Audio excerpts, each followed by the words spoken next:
Assalamualaikum warahmatullahi wabarakatuh. Pada hari ini, kelompok kami akan melakukan presentasi dengan judul presentasi peningkatan perilaku dengan teknik reinforcement. Next.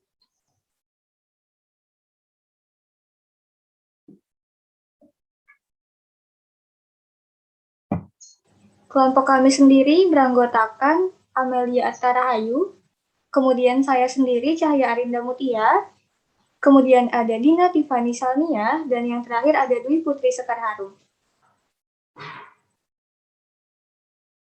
Di sini saya akan membahas mengenai pengertian reinforcement.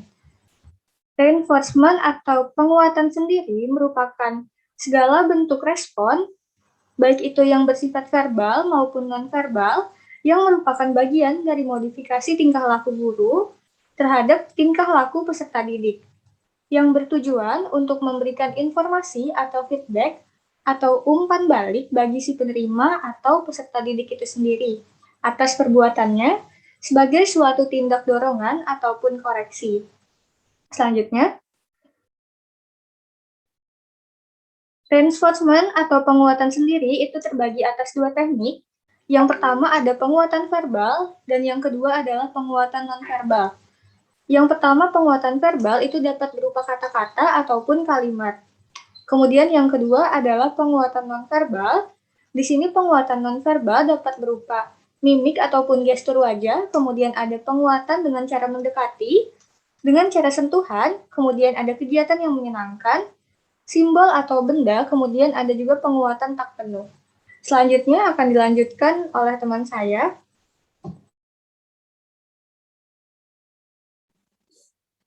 Baiklah, selanjutnya itu penguatan positif dan negatif.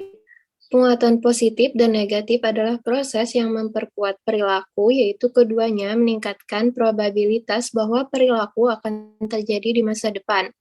Penguatan positif dan negatif hanya dibedakan oleh sifat konsekuensi yang mengikuti perilaku. Perbedaan penguatan positif dan negatif yaitu penguatan positif terjadi karena suatu perilaku lalu diikuti oleh penambahan stimulus atau peningkatan intensitas stimulus, sehingga menghasilkan penguatan perilaku.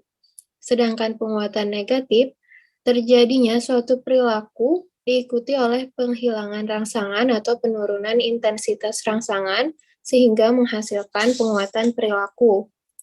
Hal penting untuk diingat tentang penguatan positif dan penguatan negatif adalah bahwa keduanya memiliki dampak yang sama pada perilaku, yaitu sama-sama memperkuat suatu perilaku. Selanjutnya, yaitu penguatan sosial. Social reinforcement atau penguatan sosial merupakan bagian dari positive reinforcement. Penguatan sosial bisa juga diartikan sebagai suatu perilaku yang menghasilkan konsekuensi penguatan melalui tindakan orang lain. Reinforcement jenis ini mengacu pada penguatan seperti senyum, penerimaan, pujian, dan perhatian dari orang lain. Sebelum memberikan perilaku sosial reinforcement pada individu, maka dibutuhkan adanya periode deprivasi. Semakin lama periode deprivasi, maka reinforcement akan makin efektif. Deprivasi adalah selang waktu training sebelumnya, di mana individu tidak menerima reinforcer, sehingga anak dengan tingkat deprivasi yang tinggi seharusnya lebih responsif terhadap social reinforcement. Slide selanjutnya yaitu perilaku melarikan diri dan menghindar. Dalam perilaku melarikan diri, terjadinya perilaku menghasilkan penghentian stimulus permusuhan yang sudah ada ketika perilaku terjadi, yaitu orang tersebut melarikan diri dari stimulus permusuhan dengan terlibat dalam perilaku tertentu, dan perilaku itu diperkuat. Dalam perilaku menghindar, terjadinya perilaku mencegah presentasi dari stimulus permusuhan. Artinya orang tersebut menghindari stimulus permusuhan dengan terlibat dalam perilaku tertentu dan perilaku itu diperkuat. Dalam situasi penghindaran, stimulus peringatan sering menandakan terjadinya stimulus permusuhan. dan orang lain tersebut terlibat dalam perilaku penghindaran ketika stimulus peringatan ini hadir. Baik melarikan diri dan menghindar adalah jenis penguatan negatif. Oleh karena itu, keduanya menghasilkan peningkatan tingkat perilaku yang menghentikan atau menghindari stimulus permusuhan. Baiklah, saya selanjutnya akan dilanjutkan oleh teman saya. Materi yang selanjutnya yaitu mengenai tujuan reinforcement. Tujuan reinforcement adalah untuk mempertahankan perilaku dan mengubah perilaku. Pemberian reinforcement pada hakikatnya bertujuan untuk mengubah dan mengontrol tingkah laku dengan melakukan penguatan sebagai strategi kegiatan yang membuat tingkah laku tertentu berpeluang untuk terjadi atau sebaliknya berpeluang untuk tidak terjadi pada masa yang akan datang. Menurut Farozin tahun 2004 sendiri, tujuan teknik reinforcement adalah yang pertama untuk mengontrol dan mengubah tingkah laku. Yang kedua untuk meningkatkan motivasi. Yang ketiga untuk meningkatkan kepercayaan anak dan mengatur diri. Lalu yang keempat adalah untuk mengarah pada perkembangan berpikir dan inisiatif yang bebas. Next slide.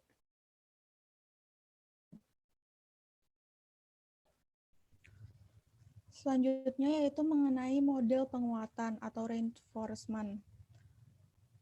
Menurut Jamarah tahun 2008, model penguatan sendiri terbagi menjadi 4, yaitu yang pertama adalah reinforcement seluruh kelompok.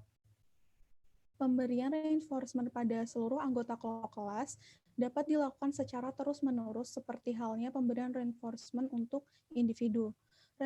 Reinforcement verbal, gestural, tanda, dan kegiatan adalah merupakan komponen reinforcement yang dapat diperuntukkan pada seluruh anggota kelompok. Yang kedua yaitu reinforcement yang ditunda. Pemberian reinforcement dengan menggunakan komponen yang manapun sebaiknya segera mungkin diberikan kepada siswa setelah melakukan respon. Penundaan reinforcement pada umumnya adalah kurang efektif bila diberikan secara langsung. Tetapi penundaan tersebut dapat dilakukan dengan memberikan penjelasan atau isyarat verbal bahwa penghargaan itu ditunda dan akan diberikan kemudian. Pepatah yang sesuai untuk hal ini misalnya lebih baik terlambat daripada tidak sama sekali. Yang ketiga yaitu reinforcement partial. Reinforcement partial sama dengan penguatan sebagian atau tidak berkesinambungan. Diberikan kepada siswa untuk sebagian dari respon sebenarnya. Reinforcement tersebut digunakan untuk menghindari penggunaan reinforcement negatif dan pemberian kritik. Lalu yang terakhir yaitu reinforcement perorangan.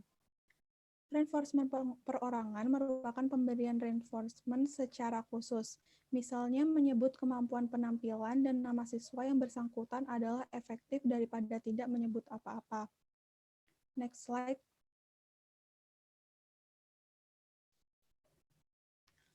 Yang selanjutnya yaitu penguat yang dikondisikan dan yang tidak dikondisikan. Secara khusus, rangsangan tertentu secara alami memperkuat karena kemampuan perilaku kita untuk diperkuat oleh rangsangan ini memiliki nilai bertahan hidup. Misalnya makanan, air, dan rangsangan seksual adalah penguat positif alami karena mereka berkontribusi pada kelangsungan hidup individu dan spesies. Melarikan diri dari stimulus yang menyakitkan atau stimulus yang tingkat ekstrim seperti dingin dan panas secara alami memperkuat secara negatif karena melarikan diri atau menghindari stimulus ini juga berkontribusi pada kelangsungan hidup. Penguat alami ini biasanya disebut penguat tak terkondisi, karena mereka berfungsi sebagai penguat pertama kali disajikan kepada sebagian besar manusia. Tidak ada pengalaman sebelumnya dengan rangsangan ini diperlukan bagi mereka untuk berfungsi sebagai penguat. Penguat tanpa syarat kadang-kadang disebut penguat utama. Rangsangan ini adalah penguat tanpa syarat karena mereka memiliki kepentingan biologis. Sedangkan penguat yang dikondisikan atau biasa disebut dengan penguat sekunder adalah stimulus yang dulunya netral tetapi menjadi mapan sebagai penguat dengan dipasangkan dengan penguat tanpa syarat atau penguat terkondisi yang sudah mapan. Misalnya, perhatian orang tua adalah penguat yang dikondisikan untuk sebagian besar anak-anak, karena perhatian dipasangkan dengan pengiriman makanan, kehangatan, dan penguat lain-lainnya berkali-kali dalam perjalanan kehidupan anak kecil. Uang mungkin merupakan penguat terkondisi yang paling umum. Uang adalah penguat yang dikondisikan karena dapat membeli berbagai macam penguat tanpa syarat dan terkondisi sepanjang hidup. Materi selanjutnya akan disampaikan oleh Dina Tiffany Salnia. Baiklah, selanjutnya ada faktor yang mempengaruhi efektivitas penguatan. Yang pertama ada kesegeraan, lalu yang kedua ada konsisten, yang ketiga membuat operasi, lalu ada perbedaan individu, dan yang terakhir ada besaran. Yang pertama kesegeraan. Waktu antara terjadinya suatu perilaku dan konsekuensi yang menguat adalah penting. Agar konsekuensi menjadi paling efektif sebagai penguat, itu harus terjadi segera setelah perilaku terjadi atau setelah respon. Semakin lama penundaan antara respon dan konsekuensi semakin tidak aktif. Kedekatan atau hubungan antara keduanya melemah. Jika waktu antara respon dan konsekuensinya menjadi terlalu lemah dan tidak ada sentuhan, konsekuensinya tidak akan berpengaruh pada perilaku. Lalu yang kedua ada konsisten. Jika respon secara konsisten diikuti oleh konsekuensi langsung, konsekuensi tersebut lebih mungkin untuk memperkuat respon. Ketika respon menghasilkan konsekuensi, dan konsekuensi tidak terjadi kecuali respon terjadi pertama kali. Kami mengatakan bahwa ada kemungkinan antara respon dan konsekuensi. Ketika konsekuensi ada, konsekuensinya lebih mungkin untuk memperkuat respon. Lalu yang ketiga ada membuat operasi. Beberapa peristiwa dapat membuat konsekuensi tertentu lebih kuat di beberapa waktu daripada di waktu lain. Dengan kata lain, ini adalah operasi yang dapat menetapkan efektivitas penguat pada waktu tertentu atau dalam situasi tertentu dan membuat perilaku yang menghasilkan penguat itu lebih mungkin terjadi. Lalu ada perbedaan individu. Pada perbedaan individu ini, kemungkinan konsekuensi menjadi penguat bervariasi dari orang ke orang. Jadi penting untuk menentukan bahwa konsekuensi tertentu adalah penguat untuk orang tertentu.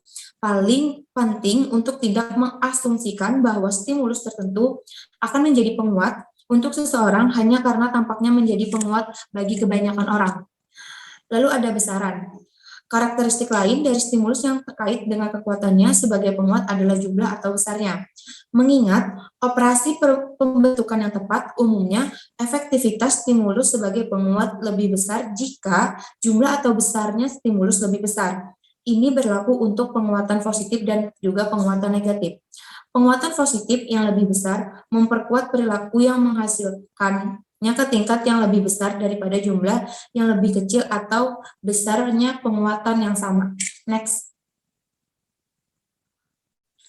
Selanjutnya ada penjadwalan reinforcement atau schedule of reinforcement.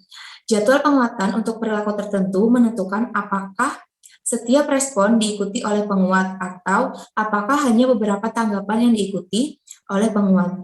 Jadwal penguatan yang terus-menerus dapat menguatkan respon. Sebaliknya, dalam jadwal penguatan yang terputus-putus, setiap kemunculan respon tidak diperkuat atau kadang-kadang diperkuat. Komalasari dan kawan-kawan mengatakan bahwa dalam pemberian reinforcement terdapat beberapa bentuk jadwal pemberian reinforcement yang dibutuhkan sesuai dengan karakteristik konseli. Antara lain yaitu penguatan berkelanjutan dan juga penguatan berselang-seling. Pada penguatan berkelanjutan atau biasa disebut dengan continuous reinforcement, yaitu diberikan setiap kali tingkah laku itu muncul. Bila reinforcement dihentikan, maka tingkah laku tersebut akan cepat hilang. Lalu yang kedua ada penguatan berselang-seling atau intermittent reinforcement.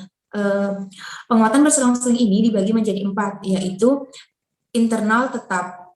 Internal tetap yaitu reinforcement diberikan secara teratur. Penguatan diberikan untuk respon pertama kali yang terjadi setelah interval waktu yang tetap. Pada interval tetap ini menghasilkan tingkat perilaku yang rendah dengan pola on and off. Tingkat respon meningkat di dekat akhir interval. Lalu yang kedua ada interval berubah, yaitu reinforcement diberikan dalam waktu tidak tentu. Penguatan diberikan untuk respon pertama yang terjadi setelah interval waktu variabel. Interval berubah ini menghasilkan tingkat perilaku yang stabil, rendah hingga sedang, dan juga tanpa pola hidup mati. Lalu yang ketiga ada perbandingan tetap. Pada perbandingan tetap ini, reinforcement sesudah respon yang dikehendaki muncul kesekian kalinya. Penguatan yang diberikan setelah sejumlah tanggapan menghasilkan perilaku yang tinggi dengan jeda setelah penguatan. Lalu yang terakhir ada perbandingan perubahan, yaitu reinforcement yang diberikan secara acak dan penghapusan dalam rasio variabel paling lama. Penguatan ini diberikan setelah rata-rata atau tanggapan menghasilkan tingkat perilaku yang tinggi dan stabil tanpa jeda setelah penguatan. Sekian presentasi dari kelompok 1. Salah hilapnya mohon maaf. Wabillahi taufiq wal hidayah. Wassalamualaikum warahmatullahi wabarakatuh.